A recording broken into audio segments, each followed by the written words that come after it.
So hi everybody and welcome to Dublin, where we're going to be talking about safety culture and the summer safety challenges that we have as an industry. And to say we've got a bit of a dream team of a panel here to talk to is probably the biggest understatement of the world. So maybe I could ask you all to introduce yourselves first and tell our audience who you are and what you do. So. Thanks, John. Jim Gavin is my name. I'm the Chief Operations Officer with the Irish Aviation Authority, and really thanks for the invite and thanks for setting us up with our Irish industry. Really appreciate it. Yeah, it's really exciting. Very good. Thanks, John. Adrian Dunn, Chief Operations Officer with Aer Lingus. Carol Sharkey, Chief Risk Officer with Ryanair. Keith Butler, CEO of Emerald Airlines. And Gary McLean, the Managing Director of Dublin Airport. And as you see, I mean, it couldn't get any better than that. And, you know, I think certainly what we've seen, and we'll talk about this shortly, is as an industry in Ireland, the way you collaborate together, although everybody's in business, making money and that kind of thing, when it comes to safety and all these important topics we're going to talk about, the collaboration as an industry, and particularly what the team at the Irish Aviation Authority does in bringing everybody together, is kind of at the heart of why we're here having this conversation and showing the great vibrant industry that the Irish aviation industry has to offer.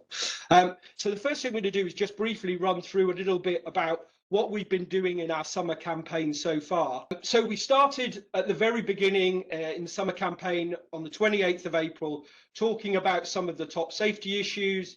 One of the most important parts of that was just running through the safety risk portfolio that you can find in volume 3 of the European Plan for Aviation Safety. And it lists all the different topics there, particularly the top accident outcomes we're trying to prevent, particularly looking at runway collisions, preventing mid-air collisions and loss of control, and then things like ground damage, keeping people safe on the ramp, and as we're going to talk about shortly, also things like unruly passengers, cabin safety, and all of those different topics.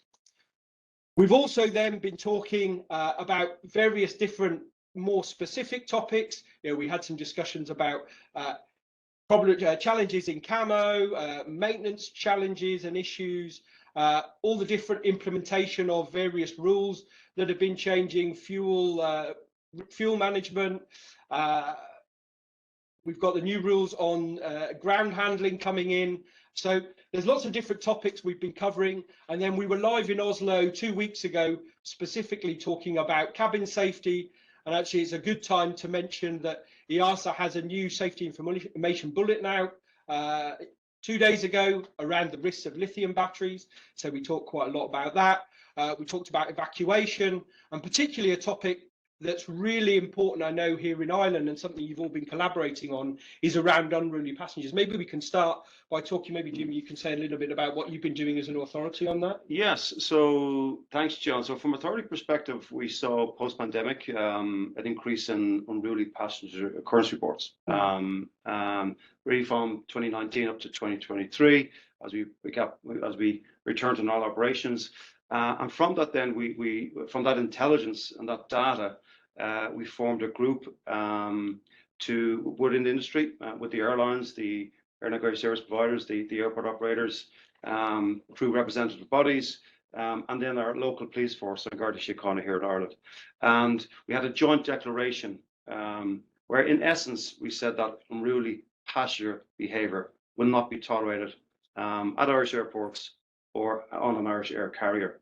And that's been quite successful. Only this week we had our police force with that joint declaration on our national TV promoting it, and the campaign has been rolled out within the airports and the airlines to let people know that we want our passengers to have an enjoyable experience, but we want also for our crews, our ground crew who are checking people in, and our flight crew and our cabin crew to have a safe journey from their departure in Ireland to their destination. So it's been really well received, and thank you for your help with EASA. And we've also brought some other national authorities such as the Spanish and the Dutch in with some of our conversations as well.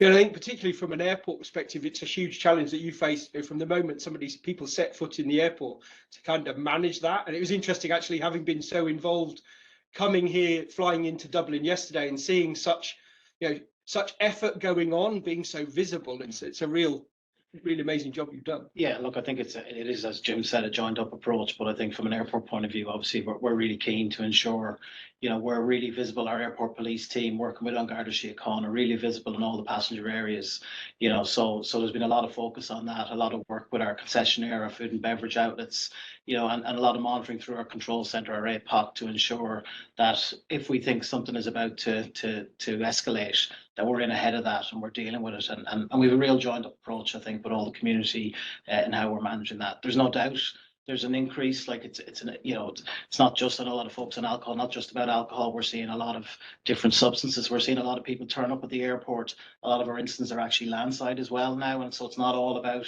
on the air side, delayed flights and everything else. I think it's a bigger issue than that, but I think we're all focused on it, on ensuring that we're on top of it here in Dublin anyway.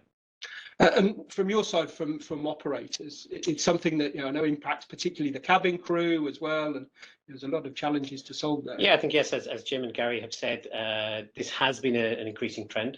I think we're beginning to see that turn with a lot of the initiatives that have taken. But the key activity we take is in the training and information of staff. Try to, as Gary has said, try to identify the problem very early in the chain as people go through the airport. A lot of work with our check-in staff to, even if you think something is okay, if you're a little bit worried, to call it out. Let the gate know so they can check, and ideally so the problem doesn't get on the aircraft. Whilst they're challenging, you can deal with them in the airport a lot easier. You can deal with them on the airport. And this winter again, we've just put all of our cabin crew through a customer first training program. And whilst a lot of that is around service element, it's all about how do you deal with something when it begins to go wrong. And we're seeing benefits of when something does escalate on the aircraft, that the crew collectively are better equipped to be able to handle that and ideally de-escalate it on board. And I know from your side, Carol, something I know we've talked about quite a lot, and the diversity and the size of your network, and particularly the work we're trying to do to get more and more authorities to take the same kind of approach that they've done, as you say, in Ireland and in Finland and in other countries. Is, I know, well, for all of you as operators, but it's a really important thing, I know, particularly that we've discussed. It is, certainly. I mean, we've been very vocal publicly about our position. It's just simply unacceptable that our crews are subjected and our passengers are subjected to the sort of incident that we're seeing on board the aircraft. I mean, it is a tiny number of passengers when you look at the overall passenger numbers, but they create a very significant issue for flights, for the travelling public, and ultimately could negatively impact safety and security. So for us, this is just simply unacceptable, and we will pursue whatever path necessary to ensure that unruly passenger behaviour is eradicated from flying. I think it's incumbent on us as an industry, as states, to make sure that we take appropriate action with the offenders, the individuals, and then more generally as an industry. And we're really happy to be part of the Irish programme and to work with our colleagues and stakeholders to try and eradicate this growing problem, unfortunately. And the thing I've been most excited about seeing, particularly what's happened in Ireland and the impact that's started to drive the improvement and the change. Likewise, particularly having been in Norway a couple of weeks ago, similarly, is it's a topic that lots of people said, oh, that you can't solve it, but it's too difficult to solve. And having an action plan that covers so many different topics and areas, and then to see the change and start to be able to say to the wider industry, hey, look, this is possible, and change is something we can do if we do all of these things. So the more best practice and great ideas that we can show works is really, you're absolutely right. I think as well, it's very important that the public gets to understand the potential implication for individuals who choose to behave in this manner on board aircraft or in airports or in the aviation system in general. I think the more that we can get that message across is really important. Yeah, when we can show that carrot, and there's a kind of carrot and stick, but using the stick appropriately at the right time, I think is quite an important part of the overwhelming majority of our passengers just want to fly and have a lovely experience, and do have a lovely experience, but just unfortunately we have this cohort that are intent on doing something different. From your side, Keith, as you've got obviously smaller aircraft, which makes that more of a challenge sometimes, managing unruly passengers in kind of smaller aircraft. And then with some of the routes that you do, I guess you have some specific challenges that others don't have on that side. I mean, on the smaller aircraft, there literally is less space. There's also only 2 cabin crew members who are there to deal with the situation. So the preventative action before it comes onto the aircraft is even more important in that scenario. Like Adrian, we've worked hard in terms of preparing our staff for the worst case scenario, but really prevention is best. And I think the united approach amongst all the stakeholders to zero tolerance is vital to it, because if we don't take it seriously as the key stakeholders, how are the passengers going to take it seriously? Yeah, I think that's a really kind of important, kind of good statement on that topic, isn't it? Is that as an industry, if we don't take it seriously and all the different stakeholders don't play their part, then we're not showing to passengers that it actually is important to behave on the aircraft at a fundamental level. It is, yeah. I think the passenger behaviour is influenced by the regulator and the airlines in terms of the environment they create. And the environment that the airlines are creating is that really passenger behaviour, there's zero tolerance. So we're monitoring from the DA perspective at the gates how many passengers are denied access and are they removed to landside and moved to the airport. And in those, obviously, we're analysing the reports that we get back from in-flight. So the clear message that we're saying from an Irish perspective is it's not tolerated. Yeah, indeed, and it's so important. And it's interesting that we're here in the cabin simulator of Aer Lingus, where the effort that you all put in, particularly as operators, to train your staff in all the scenarios that they face, is such an important part of that process. Absolutely, and I think it's key that we also get the message out to our crew that we're doing something about it, that it's not tolerated, that we won't allow the problem onto the aircraft.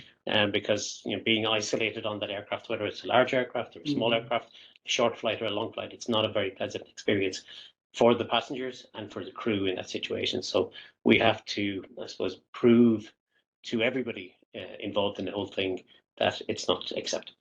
And I've been kind of excited. I remember being in fact, it was a flight with Ryanair from Porto not so long ago, and there was a local member of cabin crew, and it was almost like a masterclass. In fact, I messaged Martin afterwards, and it's great to see these kind of the way staff can really, when they've had the right training, can really have an impact and take. There was a guy being really angry about kind of where he was going to put his suitcase to get off the aircraft, and to watch the cabin supervisor diffuse what could have been a horrible situation in 5 seconds, just with the right words and 20+ years of experience, was just almost. I sat there in row 2, like just in awe of what I just witnessed. It was really interesting, and I see that more and more on so many different airlines now. It shows how much, as an industry, everybody's working on training their staff. I think it's really important. Our crew do a great job, but the fact remains they just shouldn't have to. I mean, they shouldn't be faced with. We're immensely proud of what they do,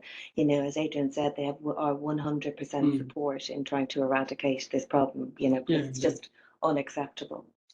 So if we maybe move on a bit now and we talk about the summer season, the first thing we were thinking about when we were preparing this is to have such an amazing panel of people leading such large organizations and people, all the different breadth of operations that you're doing. Maybe if I start with you, Gary, how do you prepare an organization the size of Dublin Airport for the summer season? What does that even look like? Yeah, well, look, I think we're all probably in the same space where planning starts significantly in advance of the summer. There's an awful lot of engagement. It's important to take a holistic view, but also dive deep into some of the challenges. So early on and through the winter season, we were identifying what the summer would look like and pulling together, I suppose, our base plans and engaging with all the stakeholders to come up with obviously what ends up being your final plan for the summer. That's always going to be under review and will change as the summer goes on and different challenges arise. But I think the first part is to engage around that plan. In Dublin here, we have significant growth for the summer ahead again, thankfully, and even just last Friday, we had our busiest day ever for movements at Dublin Airport, which 831 movements. So we're already at the end of May in significant busy days. So thankfully, our planning started very early and in advance of the summer season. There's been a lot of good engagement. Understanding from an airport point of view, it's not just about our own plans, it's that holistic plan, and understanding the plans of our partners is equally as important. And so a lot of engagement in our teams working through that, understanding resource levels, understanding the different risk constraints within everyone's business to try and pull together an overall plan. You know, then I think it's about, you know, in particular from a safety point of view, it's about that promotion. It's about, you know, good in communication engagement. We've already run driving safety campaigns on the ramp, preparing people for it getting busier. We had a safety week here at Dublin Airport at the end of March, you know, where we had demonstration talks. We had a lot of workshops, really focusing on preparing people for that ramp up as you get at the start of every summer season. Lots of new staff across all of the, I suppose, the stakeholders. So really important around that awareness, that communication. You know, it's a given, everyone is trained up and focused on it. But I think it's how it all comes together is really what drives us to have a positive operation and a safe operation for summer ahead. Fantastic. And from your side, Keith, in terms of your operation, how when do you start preparing, and what does that look like from your side? It's very similar to Gary in that it starts at the end of the previous summer, and I suppose compared to the other organisations on this, we're the baby of it, both in terms of size and age. So we're only 3 years old, and we've had therefore a steep maturing curve over the last 3 years, which means that us doing the review of what the learnings are and what the improvement plans is really important, because we're reaching maturity in terms of our operation. So we've started at the end of every summer, take the learnings, take the whole team approach, which in a smaller organisation is quite easy because we're all sitting beside each other, but really make sure we're hitting the ground running for the following summer. But also working with our partners. A key part for us, a key risk for us, is we operate an all ATR turboprop aircraft, so it has a very unique risk profile from a ground handling perspective than other aircraft types. So working with our ground handling partners, also in parallel to our own preparation, is very important. And from your side, Carol, with again quite a sizable operation obviously to deal with, I guess that you have a very diverse risk picture as well that's changing, I guess, you know, particularly with, you know, conflict zones and the challenge of the GNSS jamming as well. You know, there are lots of new things that you have to face, I guess. There are, certainly. It wouldn't be aviation if there weren't always new challenges. Look, what summer looks like for us is, you know, over 3,700 flights a day, 618 aircraft, you know, 93 bases, 200 and something airports. So it's big. Like the guys have said before me, you know, the planning starts at the end of last summer.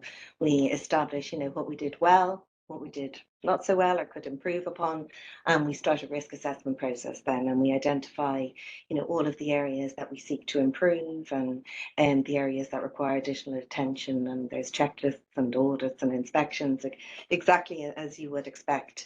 I suppose internally there's areas that are under our own control, and we have the great advantage of having Ryanair Labs, which is an IT company within Ryanair, where we can use our experience and develop sort of additional systems and BI tools, business intelligence tools, to help us to build further resilience into the system and further ability to recover.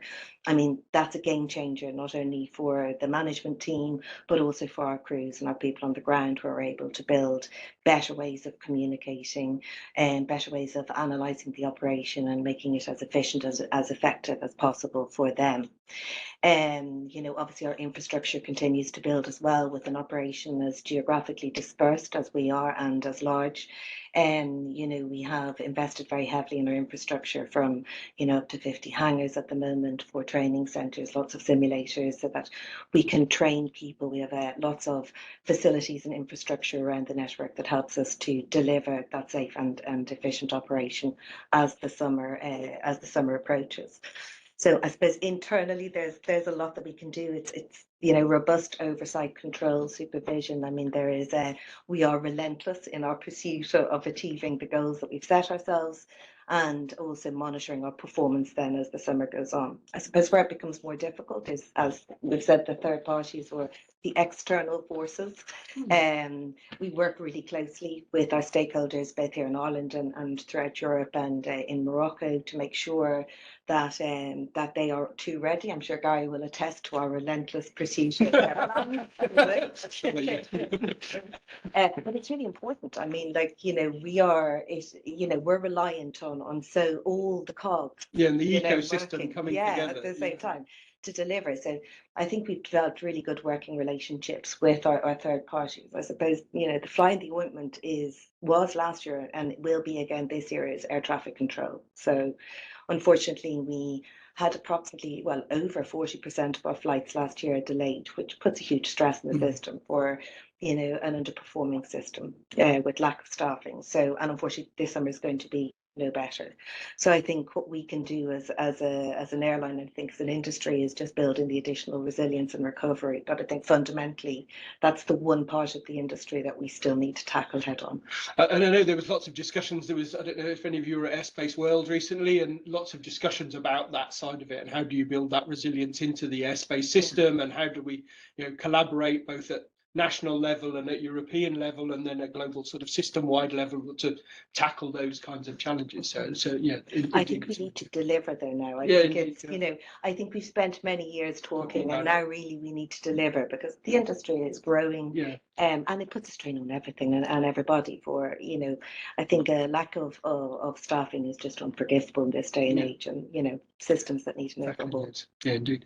And then Adrian, from your side, you have long haul, short haul, so many different types of activities. So yeah, I suppose very similar points to what all of the previous people have raised. We're in a very, very busy airport, and that creates its own challenges. When we get into congestion, you add in the ATC delays, and that domino effect begins to carry throughout the day. The long haul, and certainly a lot of the newer destinations, I suppose we're opening up on this aircraft that we're sitting in here with the XLR on flights that are heading towards 9-10 hours long, far into the States. So they bring a new experience, a learning experience from our point of view, from the cabin point of view, and certainly from the passenger point of view. We're monitoring that very, very closely. And also, everybody's mentioned a lot of new staff coming into the system. So training is really key. But the key part of supporting those new staff is the experienced people that are already across our industry, and how can they be there that might spot something that the new person doesn't spot, some behavior at the airport or at the gate, say, actually, no, let's have a little bit of an extra check on that. So that's really key, that our experienced people across all of our businesses step up and lead at this time. Yeah, and particularly then, you've talked about your different perspectives from airlines and from an airport perspective. But Jim, you at the authority, you have this job of kind of guiding the Irish industry through what everybody, say, particularly since COVID, we've kind of held our breath before the summer a little bit. I think in the first 2 years, and then last summer it seemed like the industry really kind of almost, we used a phrase, get its mojo back. And I think a lot of that's driven by the work that you do as authorities for your industries.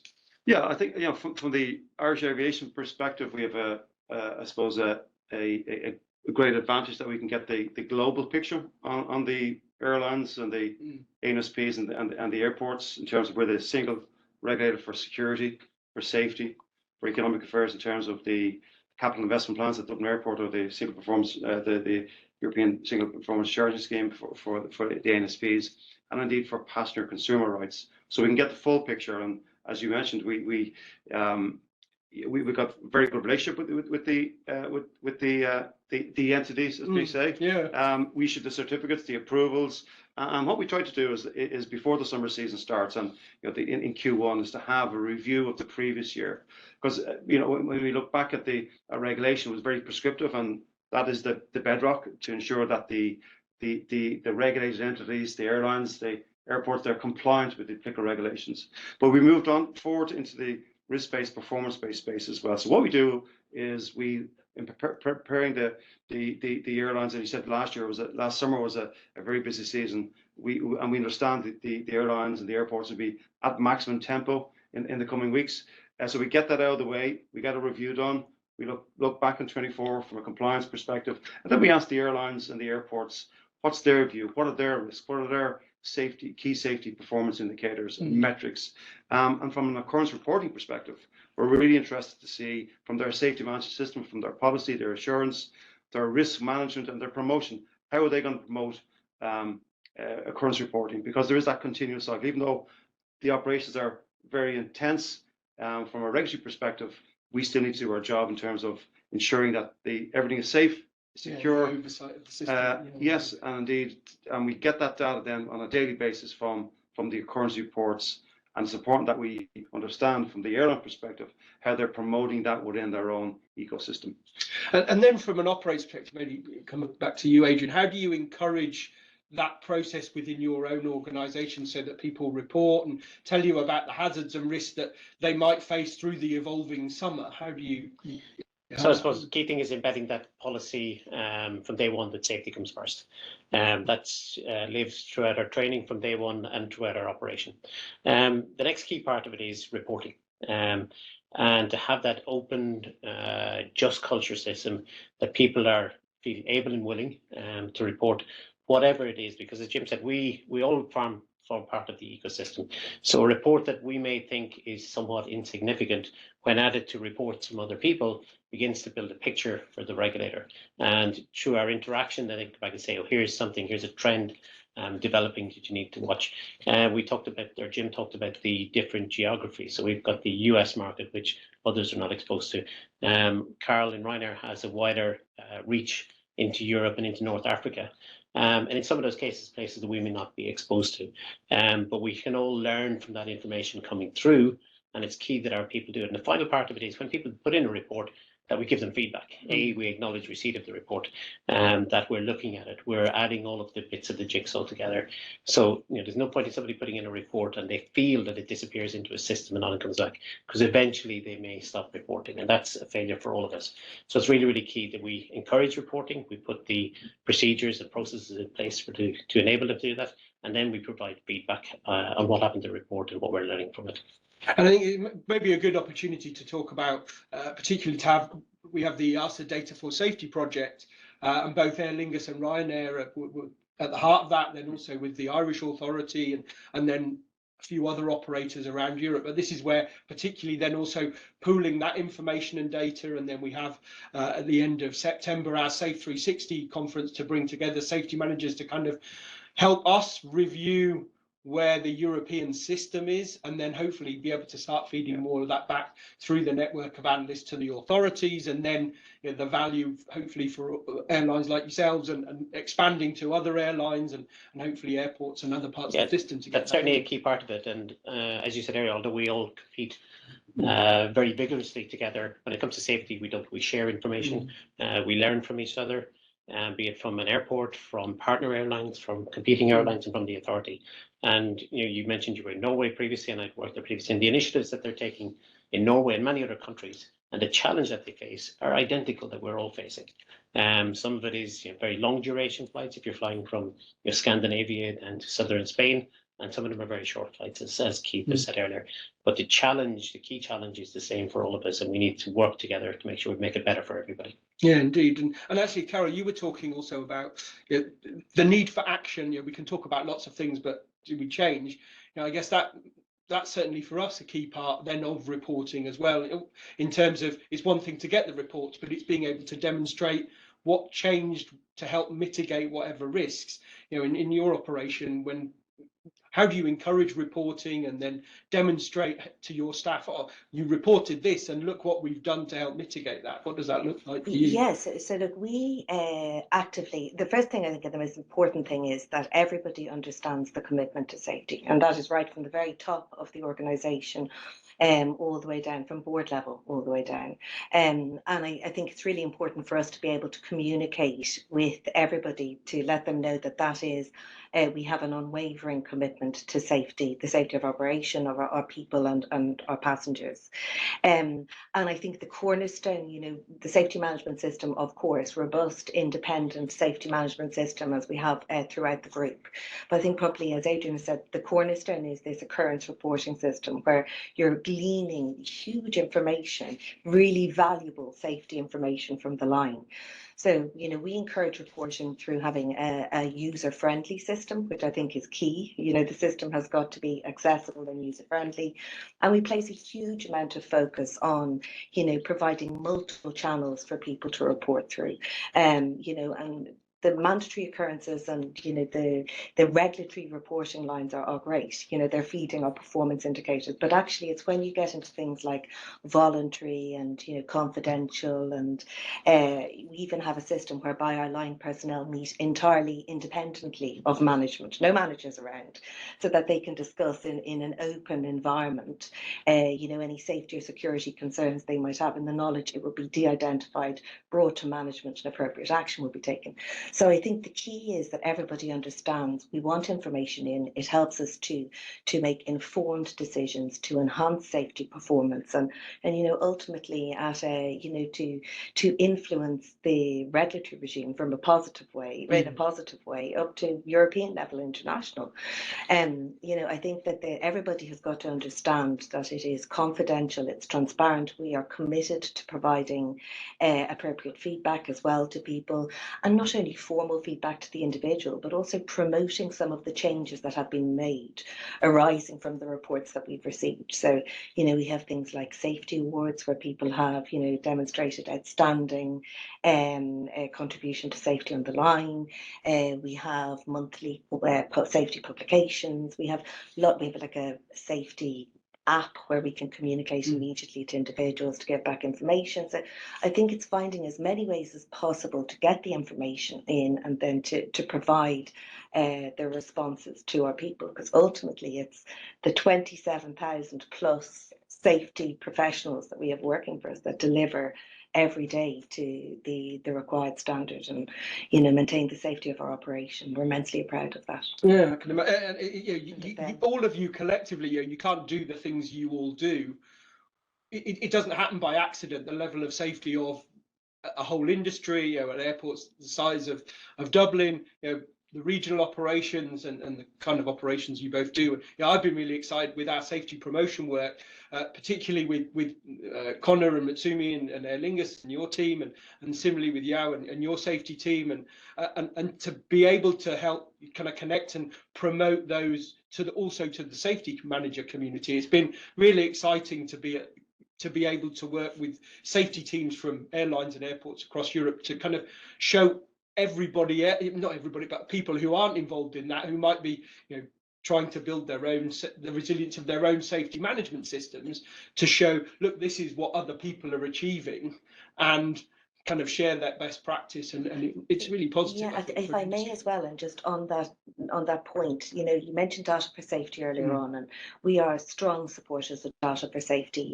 We're really looking forward to when it does start to deliver, because I think, as Adrian and many have said, that the sharing of safety information, it doesn't fall into that commercial competition kind of side of things.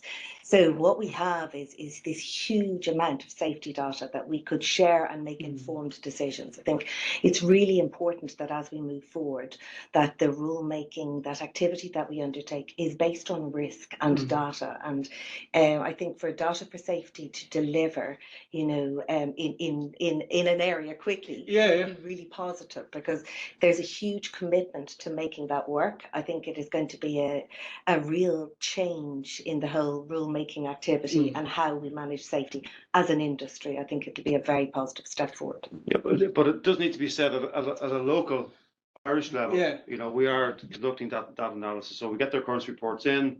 Our inspectors risk classify them. We produce a report in each week. We review our senior management team and our managers cross domain every Monday morning to see what intelligence we're looking at. So we're looking at from a quantitative analysis and a qualitative assessment of those risks, and then we have meetings with the airlines if we see a trend or a particular instance that we want more information on, that we want to dig a little bit deeper. So that is ongoing, and I think what Carol is speaking to is that we do welcome from a EASA perspective when you wrote it, that data for safety, that holistic analysis on the European aviation system. It's a really interesting challenge, I guess, for data for safety generally. Is it's nice to have such a European project, but then what's the role of that in the national level? How can it support your decision making as operators without kind of being a sort of what do I say, like a stick in the spokes of Yeah. what that kind of work you're doing as an authority. And I think it's, how do we build the national level and the European level sort of systems that help bring And that that, together? and that It's is a the really key point interesting you've made, is the decision-making process, that from a risk analysis perspective, from the airlines, what decisions will they make based on the analysis of the recurrence reports, which they have encouraged their employees to report upon. Yeah, indeed. I think maybe we come to you now, Keith. From your side, again, you have the challenge of you don't necessarily have the volume of data that everybody have, but what you also have is much shorter. It's much easier to talk to everybody in the organisation about the challenges you face, I guess, as well. Yeah, and I suppose in the startup phase, particularly of our operation, the lack of historical data and the lack of understanding whether something is good or bad in terms of metrics, that's where I think some of the feedback from the IAA and being able to at least take other data, localized data sets, became very important for us, because it enabled us to start prioritizing things. Because when you're in that startup phase, you're trying to put everything into place, and because you don't have your own data, you're looking for other sources. I think overall, when it comes to the data itself, ultimately it's only going to be as important as the resulting actions from it. And I think when we go back in terms of talking about the reporting and the credibility and the integrity of reporting systems, I think the critical thing is making sure that it's followed through with real hard cold actions, and that those actions are seen. So not only are you encouraging reporting, not only are you doing something about it, but that you're seen to be doing something about it. And the data can also help with that in terms of the trending. Yeah, indeed.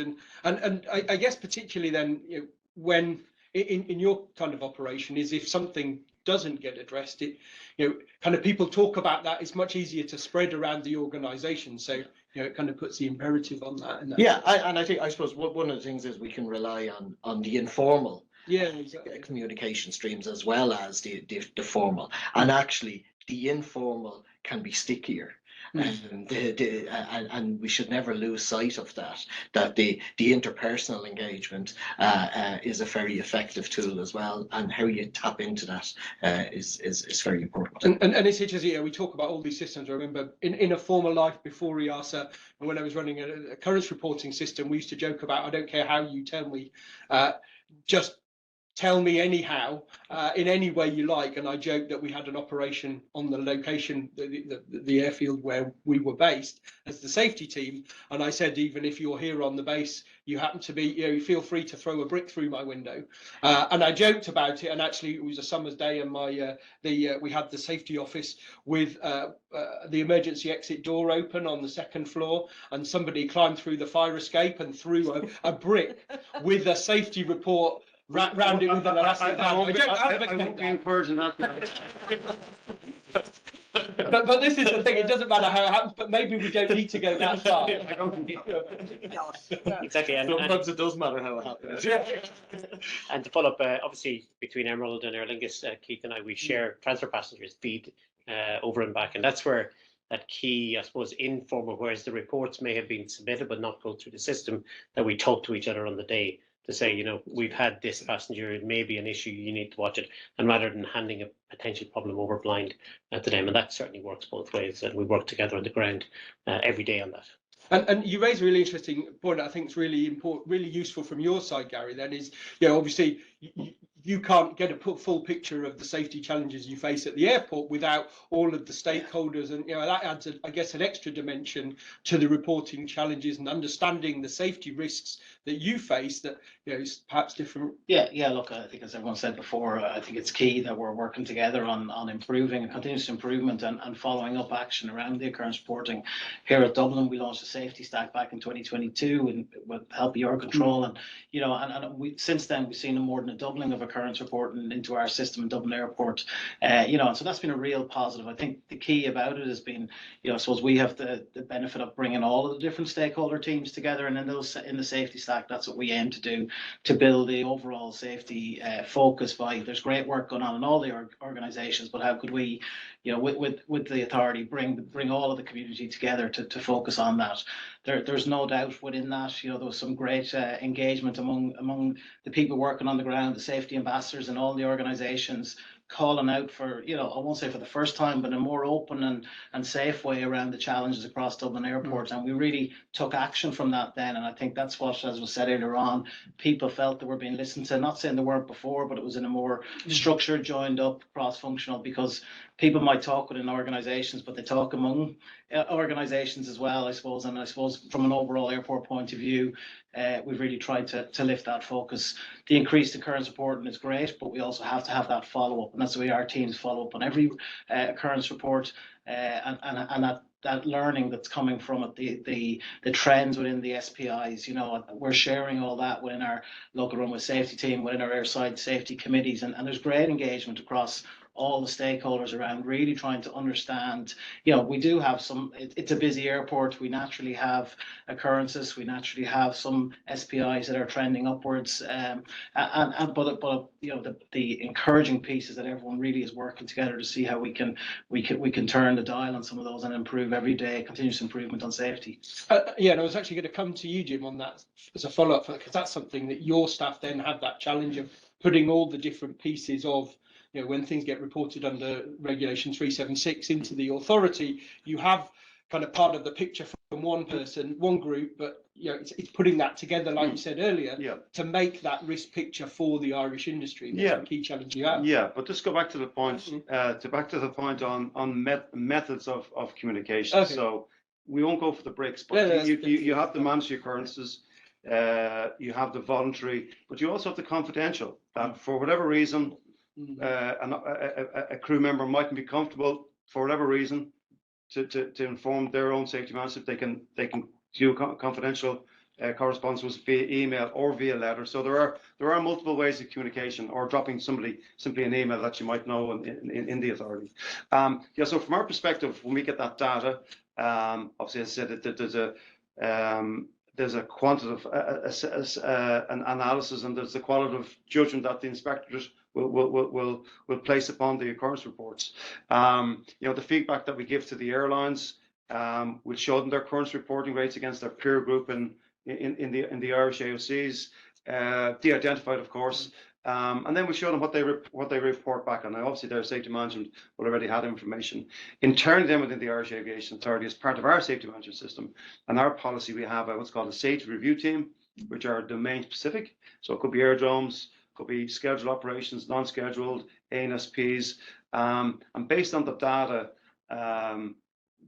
those team leads, who essentially are our managers in those various domains, will have an assessment of the risk picture within that sector, and then I bring together as the chair of the safety review panel, and then we have a cross-domain meeting. So we've gone out of one of those in preparation for the summer season to see what are the emerging risks within a particular sector, and what are risks are maybe drifting away, and what cross-domain areas can we see. And one of the ones that we're seeing, that we're identifying, and that we still have concerns about is the GNS jamming, and particularly the spoofing. And the concern that we would have would be the normalization of that deviation from a flight crew perspective. So one of the actions we've taken upon coming out of the ASA-TEB, the OPS-TEB for that matter, is we'll have what we call an FOCG, a flight operations group, where we bring the nominate post holders from an ops perspective into the IEA for a cross-domain workshop in terms of giving feedback from the ASA-TEB,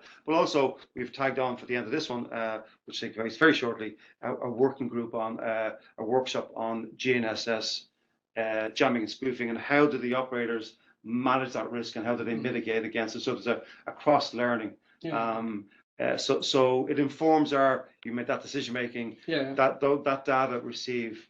The concern that we have is that the amount of GNS spoofing and jamming reports, that data is driving actions for us to try and help the operators help themselves.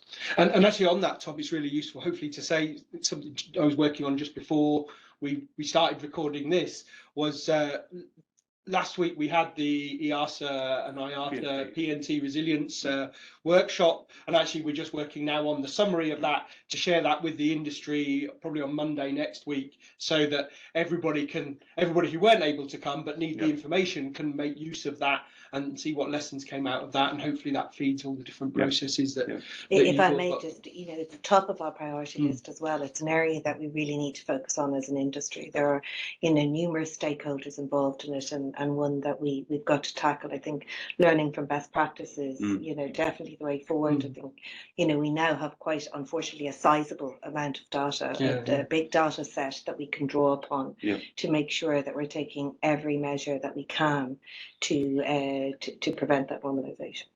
Yeah, I think that's where particularly then the working with particularly the manufacturers on what that looks like for different aircraft types and how we build that picture as to how we deal with that as an industry is, I think, such an important topic, and will continue to be for the foreseeable future, definitely. And it's certainly key from an operator who we don't have huge exposure to that at present, that we can learn from what's happening in the industry. So it's, if it does come onto our doorstep, that we're better prepared. I think, isn't it? It's great that there's a common theme here from what I can see. It's data sharing. Yeah, indeed. It just reinforces the importance of effective data sharing and building on, that the vast amount of data that we have amongst us and the wider industry to inform our decision making. I think it's, it's definitely a theme I'm hearing here loud and clear. Yeah, and indeed, and one of the things porting and all the different things that we try and do to encourage that. But one of the other challenges that I know you all face, particularly from a business perspective, is we say, obviously, we do have lots of conversations about safety being our #1 priority. But the challenge, of course, is always how do you balance safety and business priorities to be effective as organisations? And so maybe we start with you, Adrian. How do you balance that? It must be a huge challenge to face. It is, and it goes back to what we've all said earlier about planning, making sure that we have the right resources in place for the summer, that the training is in place, that we have considered all of the challenges around a very busy airport, around delays with ATC, around disruption. How do we manage disruption when it happens? Because inevitably it does happen. Disruption causes tension to build in passenger groups, which ultimately can lead into disrupted passengers. So we put a huge amount of effort into that planning. The long-term planning, the medium-term, but also the short-term planning. What's going to happen tomorrow? We've seen a lot of weather events coming to Ireland in the last period of time, and having a robust plan, getting out early, communicating to passengers, so you take that tension and stress out of the system. You don't set out to try and achieve something operationally that you can't achieve on a day because of whatever restrictions. And we find that level of preparedness helps in the long run in the operational performance. It helps in the passenger mood going through the airport, and overall delivers a system that can work day in, day out. And you talked to things about cyber threats and all the other bits and pieces, and I think the business continuity planning is a really key part of it as well. So what happens when something goes wrong? Because inevitably, something goes wrong, whether it's a power failure in Heathrow or something else. What do we do on the day when that happens, and how do we manage it effectively and quickly in order to keep that stress out of the system? Because stress is a real part of what causes and leads to a lot of disruptive passenger incidents at the end of the day. So we put a huge amount of effort into that. Communications then is the final part of it, was telling our people what we're doing, what we're thinking. What is the plan? We have a plan, and here's what we're trying to deliver. And I think when you couple all of those things together, it helps enable us to deliver a lot better on the day. And we've seen that flow through into our performance in really strong punctuality, in really strong customer service feedback. So that's, I think, all working very well together.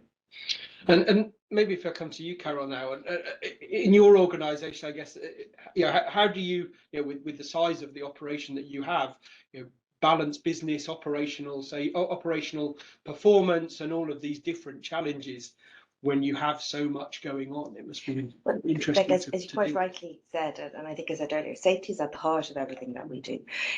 But we need to be acutely aware, if we don't have a safe operation, we don't have a business. It's as simple as that. So, what we have done is we've embedded the safety management system into our organisation. So safety has a role in decision making and a seat at the table when it comes to decision making and to various meetings, all the management meetings throughout throughout the organisation.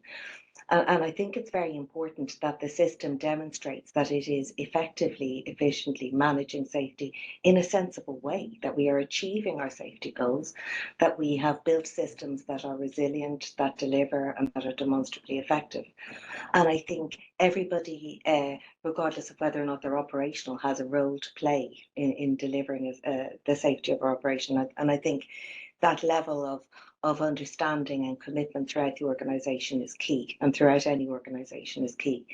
You know, that there are many decisions that are taken that are entirely safety based within, and there's, you know, there's lots of lively discussions about them, but fundamentally, if we can't run a safe operation, we simply don't have a business. And I guess that's one of the things across all your organisations, is the ability to have those difficult conversations, as particularly as a leadership team, to take those balances and figure out how you make those decisions informed with all the right information. And then it's that we talked about the importance of data, is gathering all of the data so you're making informed decisions. Exactly, it's key, and that principle is well understood regardless of what part of the business you're involved in. You know, being able to demonstrate and, you know, stand by the recommendations that you are making based on evidence, data, risk is key. I mean, it's seen as you know, one of the business processes that is essential within the organisation. It's part of the business as opposed to,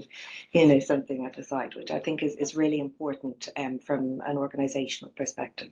Yeah, and I guess it's also at the heart of what you were talking about. Yeah, exactly. You know, it all feeds through, and as everybody's saying, is getting that data is key. You know, so one report is an indication, and see how that builds up then, whether it's feedback we get from the airport, whether it's feedback we get from partner airlines, from other airlines, from the authority, to build that picture. Because being prepared for what the risk may or may not be is key, and getting that risk into our systems, into our processes, into our training, and understood to make sure we know how to act on the day is key. Indeed. And Keith, from your side, in your operation, how does that, what challenges do you face in terms of balancing the different priorities of operational performance, safety, and all of those together? Yeah, I don't see it as a big challenge, to be perfectly honest, because I think, as Carol touched on, if your starting point is the assumption that you don't have a business, if you don't have a safe operation, that makes decision making a hell of a lot easier. It means that the number or the size of the issues that you're faced where you're considering compromise is minimal, because you're just working on an assumption. In the same way, we never question whether we have to spend the money to fill our aircraft with fuel. We don't compromise on safety. It's as fundamental as that. So if your starting point is that, it makes things a lot easier. Yeah, I always love, one of my favourite phrases, the concept of doing safety with the organisation rather than to the organisation. It's kind of it seems quite fundamental, but yeah, it's something I know. You know, it's maybe a hard lesson to learn.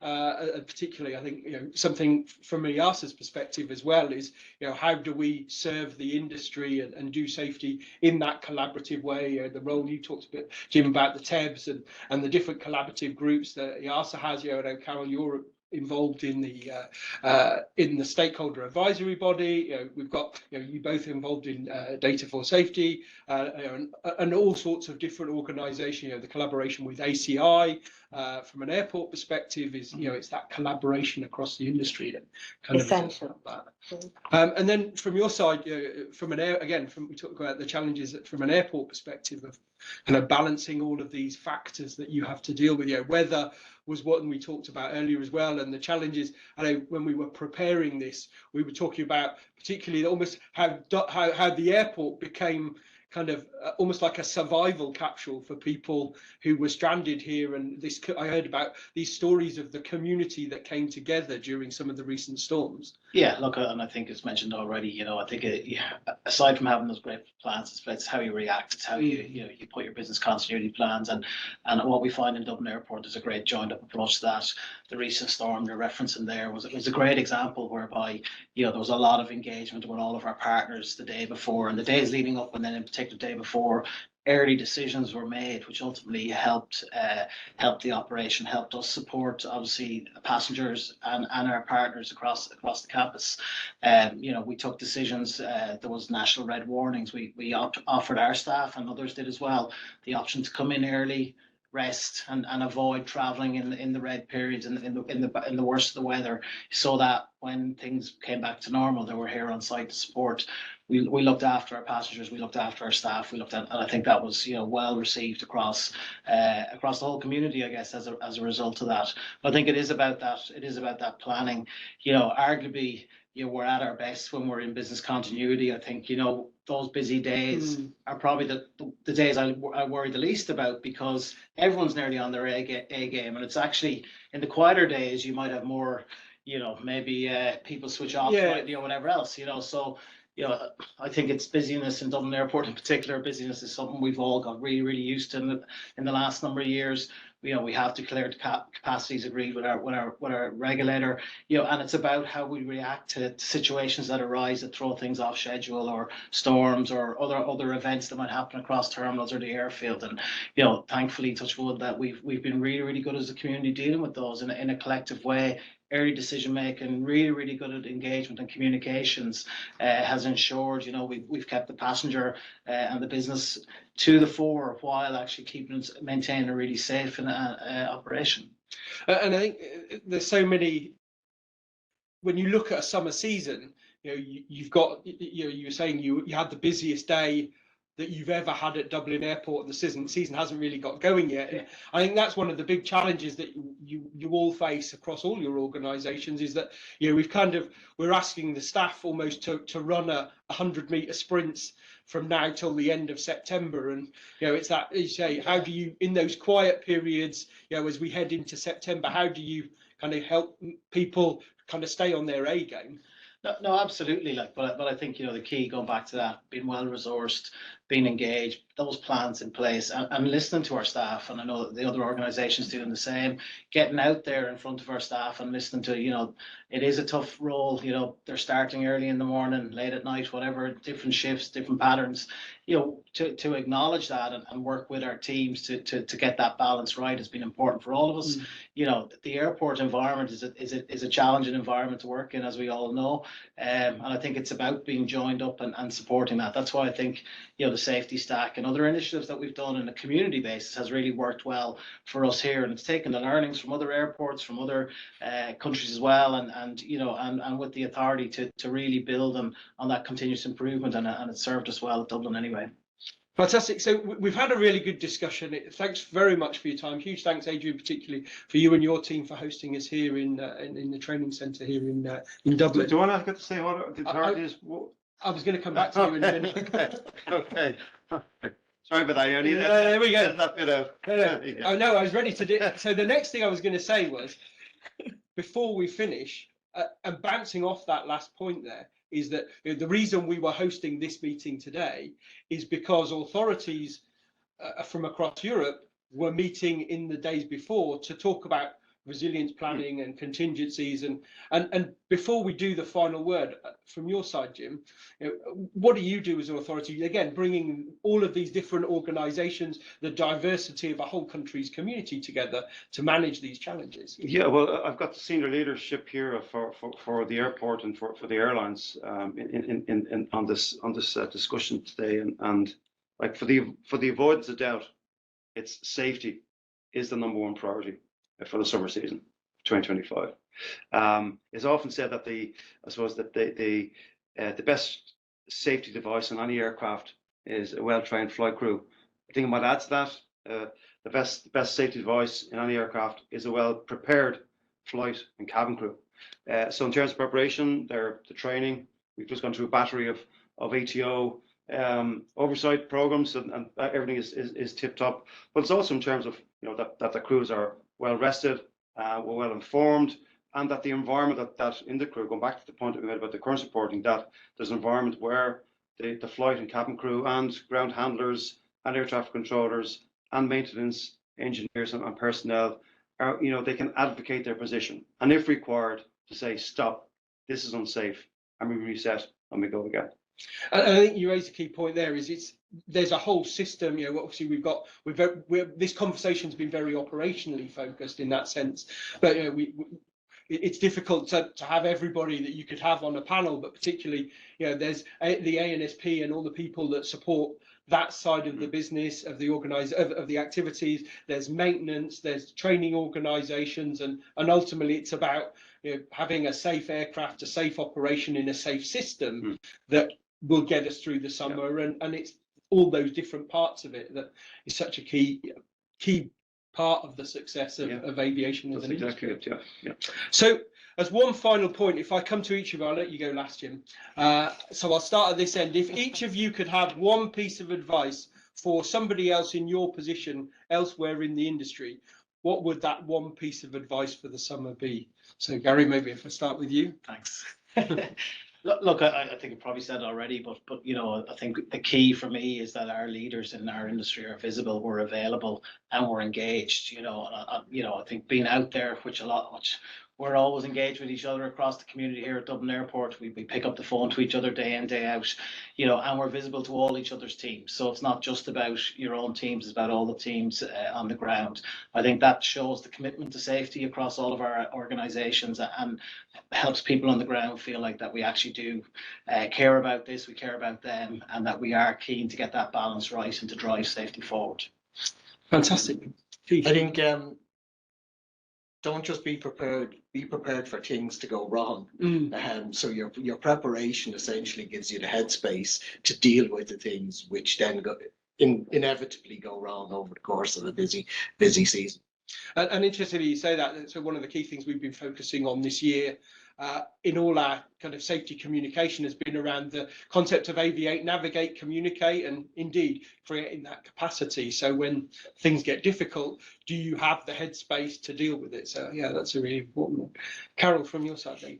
We've just launched our 4th corporate safety strategy, so 4-year plan for safety and security, and where we believe we need to invest resources and develop and enhance. And it's funny because all 4 of them, while different, they actually have had common themes. And for us, they are effective management of change. So we have to make sure that, you know, where we change, or the world changes, or the industry changes, that doesn't reduce our safety margins. So I think, you know, that's one very clear goal for us, and you know, to have a robust and demonstrably effective management of change. The second, and obviously very importantly, is to always keep sight of your key operational risk areas. You know, the areas that you've identified in your organisation, and I believe, you know, the airlines and DIASA and the regulators are very aligned in what they are. And to make sure that you remain focused on precursor activity and controls and performance. And then the third theme is continuous improvement. I always say, the day that I say there's nothing left to do, we've made it, is the day I should be fired. I mean, there's always a way to improve.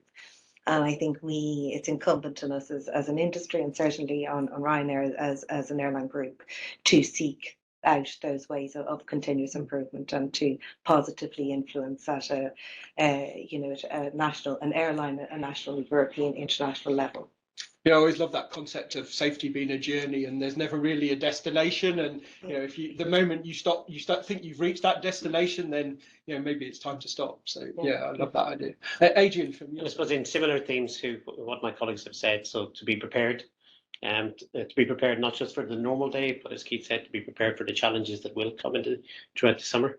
Reporting is key to tell us what's happening out in the operation, and feed it back leadership of the more experienced people in the operation, that they guide and handhold the newer people that are coming into this industry and business to be able to identify those key initiatives that might help. And I suppose to everybody out there, this will only work if everybody treats it seriously, whether you're in Ireland, in the UK, in Europe, no matter where you're based. Everybody has to take it seriously for it to work for the industry. Indeed. And last word for you, Jim. What's your trying to sum up? Yeah, I think for the authorities, it's to remain vigilant. I suppose it's analogous to the airline industry. They're like Formula One. The cars are at the start line. They're ready to launch into the into the summer season. The European network is going to be as busy as it ever was, if not more busier, serving the citizens of Europe and those who visit Europe. But we need to be vigilant. The operations are a complex social, technical system. We have the human dimension, we have the technical dimension. From the regulatory perspective, we need to be vigilant in terms of the current reports that we see coming into us. What data are we seeing? What trends are we seeing? And keep communicating with the regulated entities, with the airports, the ANSPs, and the airlines. Like, we are the sum of our parts, and we've got a phenomenally safe aviation system in Europe, and let's make 2025 even safer. Fantastic. Well, huge thanks to you all. It's been a real pleasure to chat to you, and hopefully everybody watching this has found this a really as interesting as I found it to listen to your different viewpoints on the topics. Keep following all the different material we have for the summer campaign. We look forward hopefully to seeing some of you at our Safe 360 conference, and then also later in the year at the EASA annual safety conference. So thanks for joining us, and wish you all a safe summer.